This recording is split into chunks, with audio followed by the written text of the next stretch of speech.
if the AI companies take that profit to themselves, we end up in a situation where we have like basically all of the wealth of the world being extracted by these few companies, which is kind of happening already. I think we should be afraid of it. But if we fail, climate change will be least of our concerns, I think. Well, that's hopeful. Oh God. Do we have an episode for you now? Let's talk about AI and capitalism. Can capitalism survive AI? Yeah, that's a good question. It's definitely a good question. Why wouldn't it? What's the problem? I mean, capitalism in some places didn't survive industrialization, so I mean, it kind of was developed in industrialization, but it did face some huge problems, and I think the problems that are to come are even bigger. You think so? Let's compare, because we had the industrial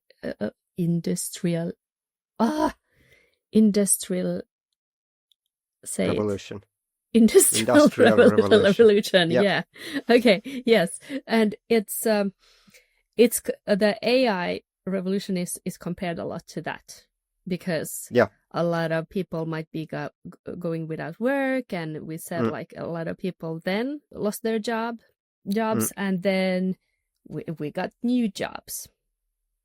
Yep. So this is kind of like the same, but it's happening a lot faster, like a lot faster. And also then it was about like muscle velocity and machines, and now it's about the brain and AI. What were the risks or the things that people were afraid of when the Industrial Revolution came?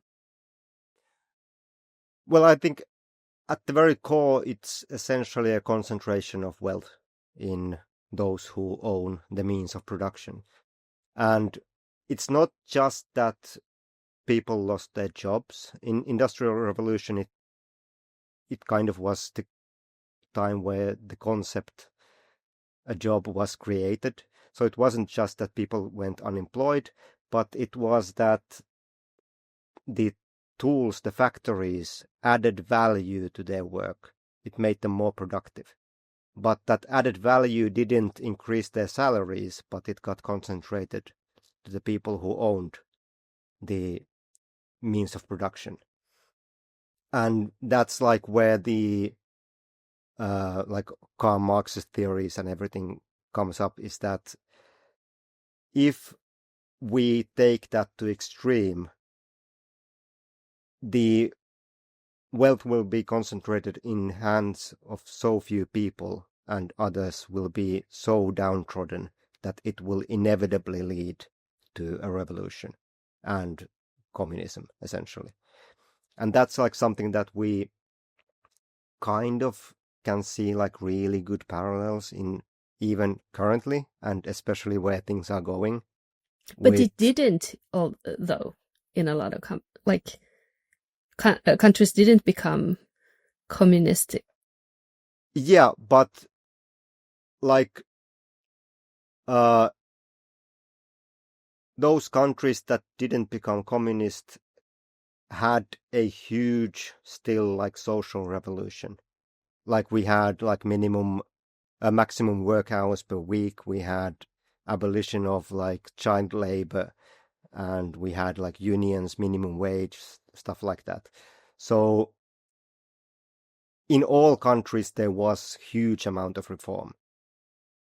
Like for example, like America has slid quite heavily back into like quite extreme capitalism, but like there was a period where they had like actually quite strong unions and, you know, like labor laws and stuff like that. And that definitely all came from that extreme early stage of capitalism where like there was huge wealth concentration. And that's definitely something that we can see today, the huge wealth concentration. But you said before that there wasn't like really jobs, that jobs were created during the Industrial Revolution. What do you mean by that? Like workday was essential. There wasn't really a concept like a job. You had your profession, sure.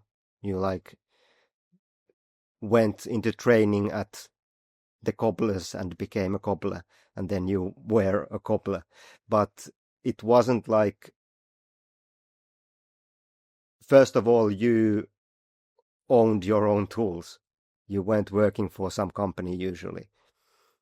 But that like really heavily changed, and you got into these like even in modern day quite absurd situations that you had like a factory, and you actually had a factory town, and that whole town was owned by that one company, and they provided you with your house, and you just worked in their factory, and like the gap became really huge. Oh, like so everybody were more of entrepreneurs before that. In a sense, yeah, it was small scale, but also like before Industrial Revolution, like 90% were farmers. Like Yeah, literally almost everyone was just producing food.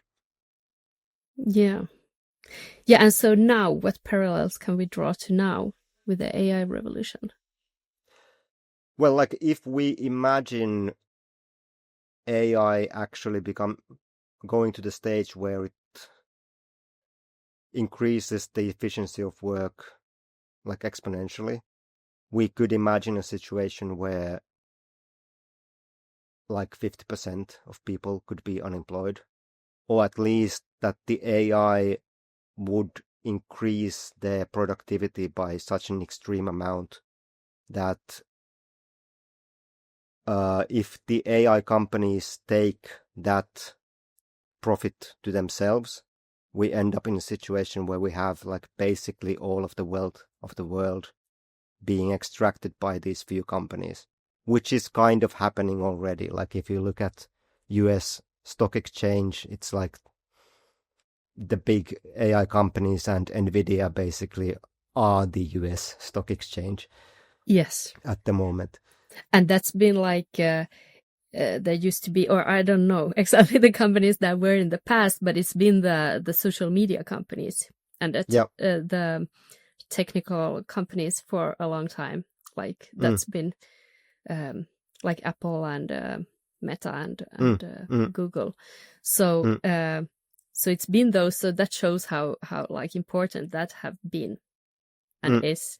But now it's like moving to another direction. And many of those social media companies do remain at the top, but only because they also are developing their own AI models. Yes. And so on. Yeah.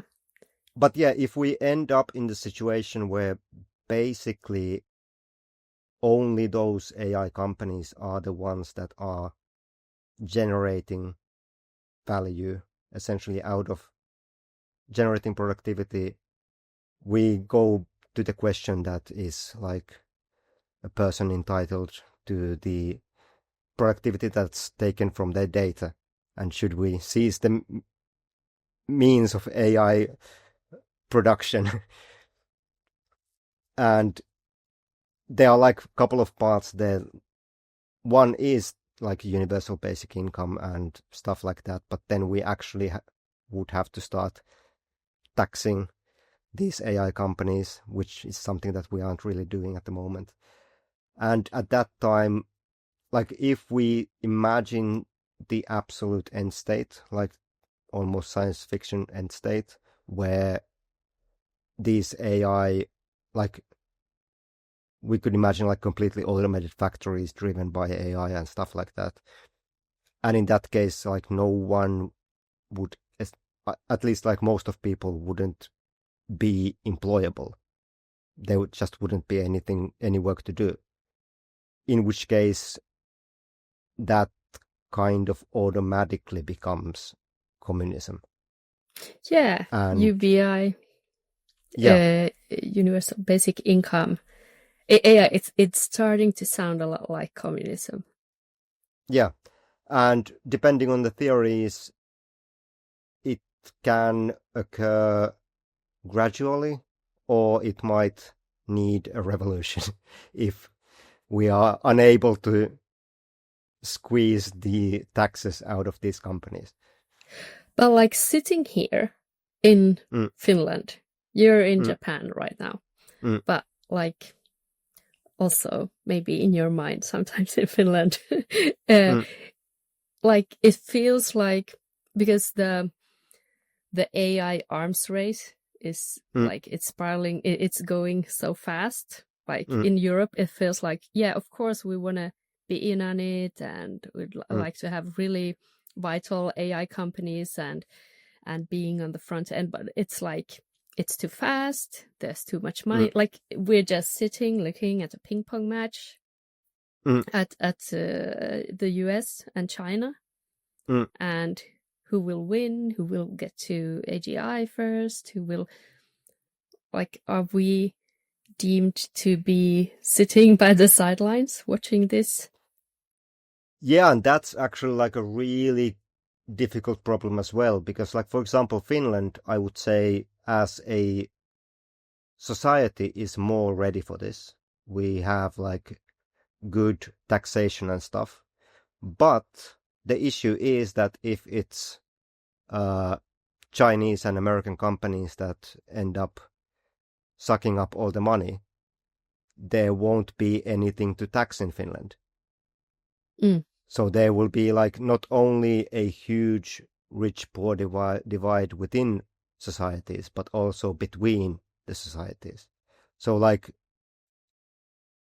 in that situation, the only like peaceful solution is like some universal global tax that would be distributed to all countries where the AIs are used, which is something that...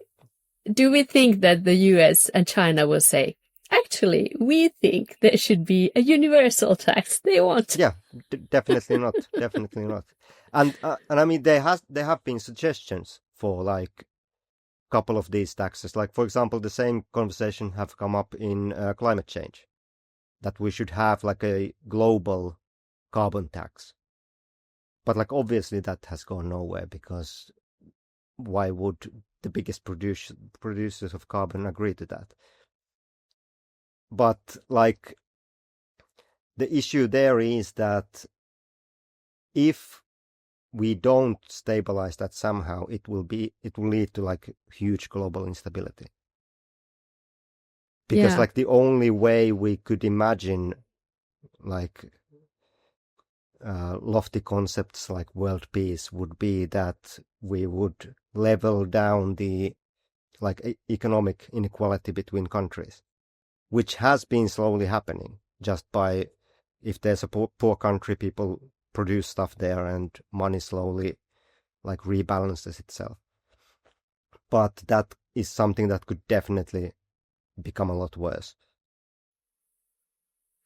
Yeah, it's also, I'm thinking about the scenario where we wouldn't have work because, like, it's gone to that. We have the universal basic income. What do we? It's like, what do we do? What do we like? It's like, it used to be. I'm thinking about the vacuum cleaner being invented. Like, people would go around their homes. Women would go around their homes with brushes and cleaning, and it would take a lot of time. We got the dishing machine. We got the dishwasher, the clothes. You could wash your clothes and stuff. And they were so that you would get more time for other stuff. The car got us faster from place to place. But somehow we didn't get more, or maybe we got a bit more free time than in the beginning when we went to the factories before we had this 5-day work weeks. But it doesn't feel like suddenly there would be just we would all get money and there would be a lot of leisure time. It's like, or yeah, like in theory that it's completely possible, but that would require that the productivity would be distributed equally. that we would actually get. It wouldn't be so concentrated with those who own the models and data. Like, for example, now it's incomparable how much disposable income an average human now has than they had like 100 years ago. It's completely uncomparable. Like, sure, we still spend all of it, most of us. And but stuff costs a lot more.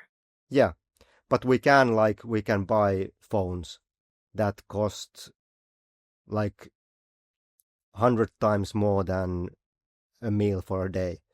And that's like 100 years ago, you had to share shoes within your family in some families. And like, definitely there's still inequality even now, but like the average stuff that an average person can afford has increased immensely. And that will continue to grow because productivity will continue to grow. It's just that we have to be really careful that it doesn't lead to like disparity in wealth, which if there is no pressure from like governments and stuff, it will lead to that because wealth, it always concentrates, especially when then the people who have managed to gather that wealth can affect politics and make it so that it's easier to gather that wealth. And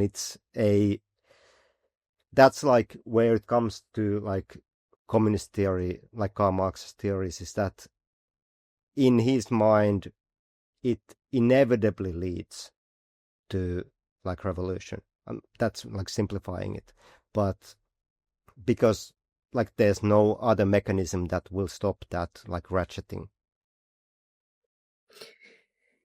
And like, for example, why it didn't lead to revolutions in other countries in Europe when like at the beginning of Soviet Union and stuff, is that those countries saw what happened and they had to loosen the ratchet themselves, like because they saw where it was going.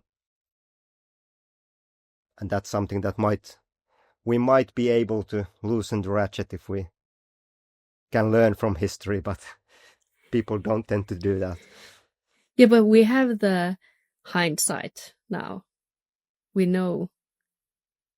Like, what do you mean with losing the ratchet, that you would, like, you can't make wealth inequality too big, or you need to like you need to suppress that I growth, mean, just simply taxing the rich. That is something that would quite easily solve this issue. And quite a few people would have very few problems about it. But it's politically seems to be almost impossible. Well, and in Finland, that wouldn't be, like, we already have quite high progressive taxation. Here, it's not that.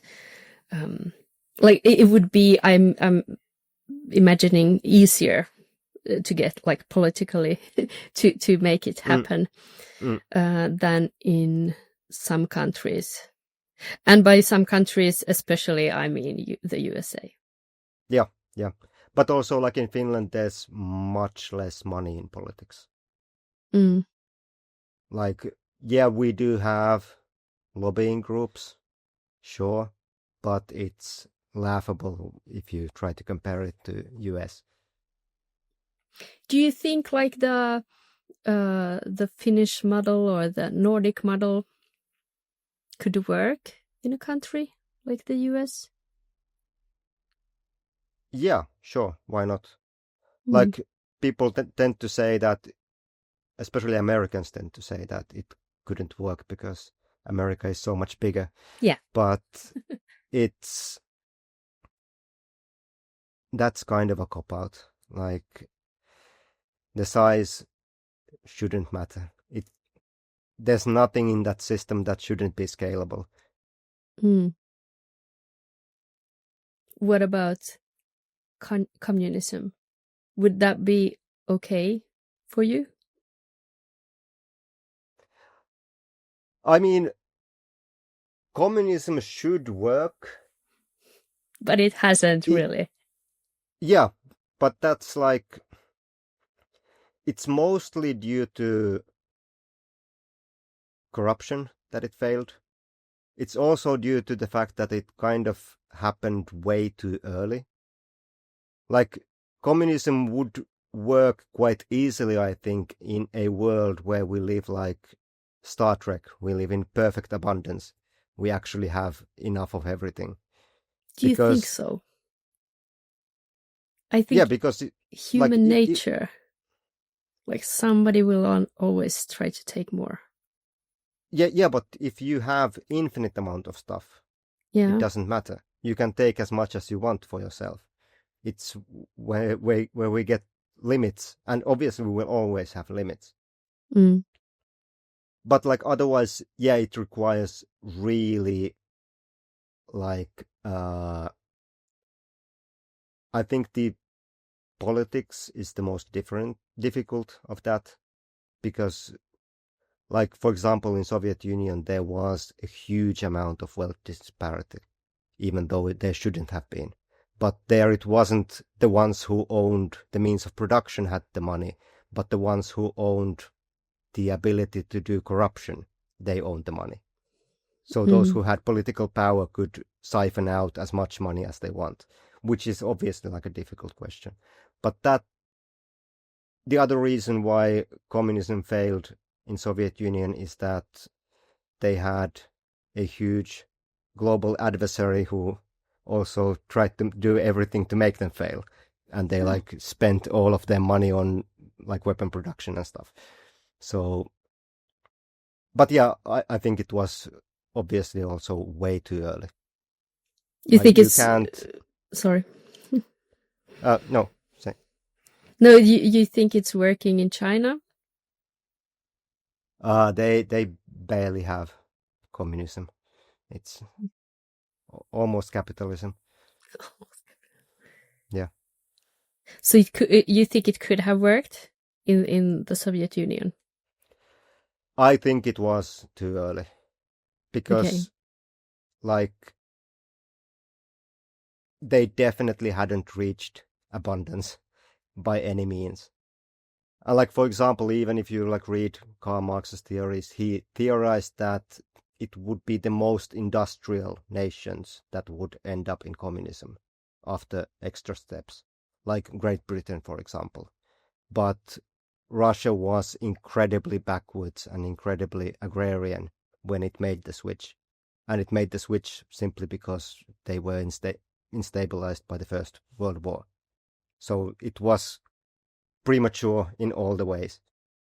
With the Great Britain, were they headed for communism?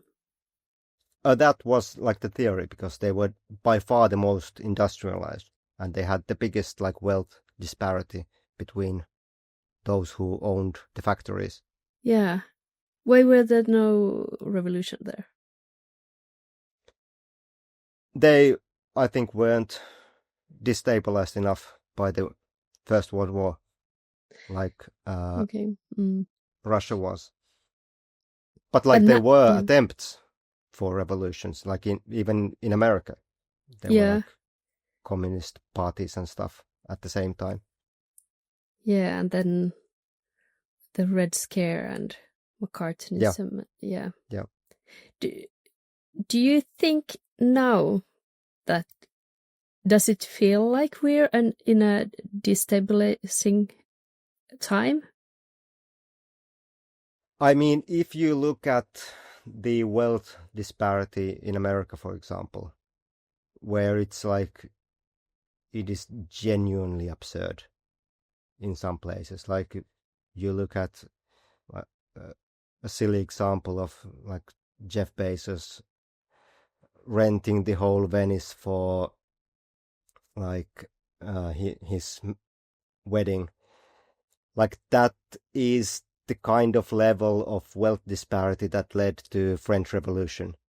Like, marry like the expensive parties of Versailles, and let them eat cake. Yeah, I genuinely can't understand how like the richest people in the world at the moment can be that blind. Like, if they keep doing this, it can't lead to anything good. Yeah. Like when there are people who are actually like having trouble to feed their families. It seems that like there's a lot brewing. Like people Yeah, are yeah, not happy about yeah. it. And it really like it does like fully. It's completely preventable. All of the Mm-hmm. like any like possible unrest, but it just does depend on the policies that are made in the future. Okay, but here's one thing that I don't understand then. In a lot of countries in Europe, like a lot of right-wing parties are like, or have been on the rise, or elected leaders more on the right. How can that be if we are moving in this direction? It's essentially just, it's not that they are right wing, it's more that they are populists and they are contrarians to the current system. Because like left wing politics in most Western countries has been fully just everything's fine. Let's just be calm and continue.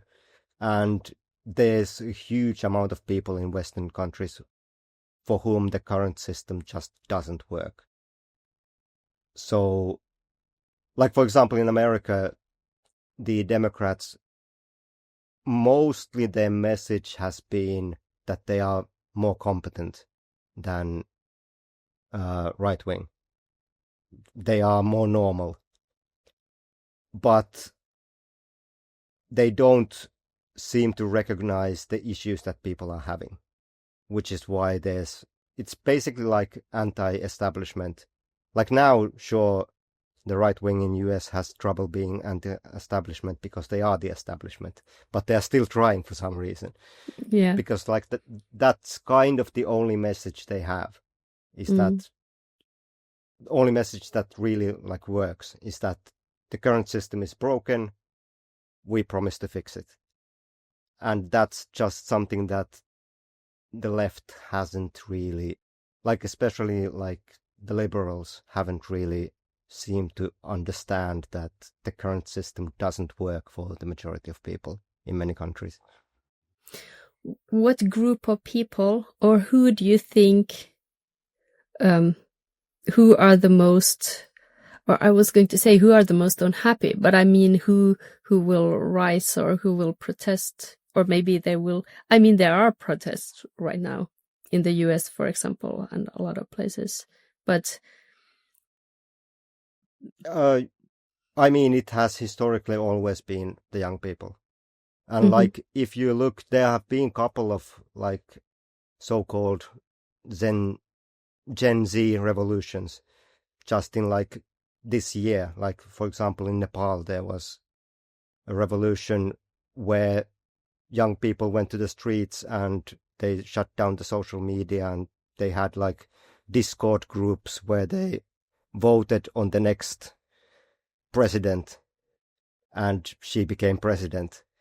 And there also it was like, and obviously there are problems with that. There was like few 100,000 people on Discord voted for the next president, which is mad. But like there also the issue was wealth disparity. That sorry, how could they elect a president on Discord? Could you explain this? They elected the president on Discord. They had a poll on They Discord. had a poll, but how did that become reality then? Who had a Because poll? there was a Discord group where they had essentially a revolution or like huge protests. The government stepped down and there was a huge power vacuum, and then they elected a president on Discord, and she said that she would be like president for 6 months, and then they would have like a real elections. And like surprisingly it went well, in that they elected like a ex-judge who was like anti-corruption activist and stuff like that. But the one who came second was a YouTuber. Oh. So it could have gone much worse as well. But how come everybody just accepted that? Like the non-Gen Zers? The protests were huge enough. Okay. They were like utterly massive protests. Okay. Yeah, tell me about the next one. The other Gen Z. I don't actually remember all of the countries where, but there have been like 4 countries where there have been successful like young people revolts just in like this year. And like historically that has always been the group that enacts like drastic social change. And that is also currently the group in all countries who are most disenfranchised. But I've seen, maybe I'm much more aware of what's happening in the US, than Nepal. But like a lot of people from other countries who say that, like, do something. How can you accept the things that are going on? And then people, you see in the comment sections, people in the US say, well, what can we do? What can we do? Like, what's... Yeah, and that, it is kind of also like a historically used tool. Just like political disenfranchisement, you make people feel that politics is something that happens to other people. Like this is especially effective in Russia, where most of the population thinks that it's not their problem. They are like completely apoliticized, especially the young people. But that only works until people start being hungry. You suddenly do get the energy to go to the streets. And like obviously it depends on the country. Like Americans are much less likely to protest than French, for example. French go burn down half of Paris every time they try to raise the retirement age. But like even in the US there will be a threshold where like if the wealth disparity goes on to like infinite extreme, somewhere there will be a threshold where it's actually like people on the streets and like literally eating the rich. Yeah, there is a number for that. So when you say when people are hungry, they will go protest. But this mean they aren't hungry enough in Russia. They aren't hungry enough in the US. Yeah. They are still comfortable enough. Like, for example, in Russia, it has been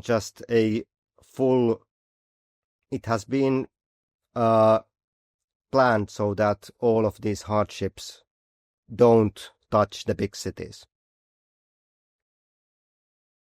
Like, as long as people don't get conscripted from Moscow and St. Petersburg, it's a stable system.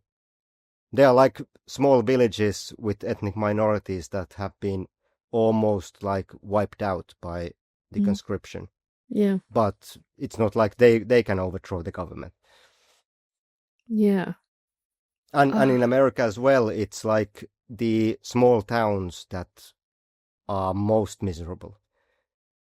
Like people in the big cities, they still, like, sure, they have long work hours, sure, they have huge rent payments and debt, but most of them can still eat. Okay. Yeah, but I get chills. I'm like, oh. But as we said in the beginning, like, will AI will it lead to a revolution and communism, or like, can capitalism survive it? But I'm also like the US seems like, is it the most capitalist country in the world, or are there others more? There are some close, at least in close second place. What would like those even be? for example Japan. Yeah. It's quite similar to America. Like in a way that if you lose your job, you will be on the streets, basically. So, and South Korea, like countries like that, they are probably more capitalistic examples, especially like in smaller countries. We are now in an AI arms race. And of course it's about more than the large language models and just using ChatGPT instead of Googling. There are other reasons why they put so much money into it, different countries. But why? I mean, they must for sure know this, that there's a risk of this, of some revolution or something. Why would one of the most capitalistic countries in the world be like one of the countries with who press the pedal hardest for going forward? That is a good question. I don't know why none of the billionaires say that, please tax me 50%. I've seen somebody like or maybe not the billionaires, but some rich people say it. It's okay, tax me more. At least I've seen that in the UK, and it's okay, I can pay more. Yeah, but like in order to shift the political systems in those countries, we would actually need billionaires lobbying, paying money to politicians so that they would raise the taxes on the rich. And I'm afraid that might not be happening anytime soon. Yeah. What can ordinary people do? Is it just to sit around and... I mean, nobody wants to get to the point where they are hungry. People would rather not go out in the street. Or? Do you think people yearn for a revolution? Some people might, but I doubt anyone is eager to go do it themselves. Most people want to have reasonably priced food and shelter and be able to, like, people can't own their home anymore, and like, not in Finland you can. Like, yay, Finland, we're doing good. Not everybody, for sure. And it's more difficult for young people, but it's not at the extreme levels that it is some other places. Yeah. Yeah. Well, but I think, like, if we think about the fundamental problems in America, it's like definitely money in politics. Because as long as you can affect, like, the policies that affect you with the money you make, it just accelerates the issue. Yeah, for sure. Is this late stage capitalism? Yeah, I think we've been there for quite some time. You think we will see the fall of capitalism during our lifetime? It will either be a fall, or probably it will be once again a fall in some countries, and then other countries have to pull back the crank. Will we see more of the social democracies? I mean, objectively, it has been the model that has worked the best, even if the Americans don't want to hear about it. They really don't. I don't get it. Why wouldn't... I mean, I guess... I don't know how they can be so against universal healthcare. Like, I get that somebody who's sitting on the money and has a lot of money and can pay expensive insurances. Yeah, they don't need it, of course. But how come like normal people are against it? I can't understand. It's really baffling that you break a leg or you get cancer or you need to go to the hospital to deliver a baby and like you have to pay enormous amounts of money. It's just like, yeah, I want that system. Like what? Yeah, and like even the monthly payments for the insurance are insane. Health insurance. Insane. Yeah. Yeah. Well, we'll see. But like even with Americans, depending on how you ask the question, the majority is in favor of like universal healthcare. Yeah. Then if you start asking in Republican towns and name it Obamacare, then the answer will be different. Or socialism. Socialism is so bad. Yeah. Maybe it's just us sitting here looking at it with our glasses from our perspective. It's strange. Yeah, and it's also like the two-party system makes it a lot worse. Because you have to, every single issue has to be divided between the parties and everything becomes political. Yeah.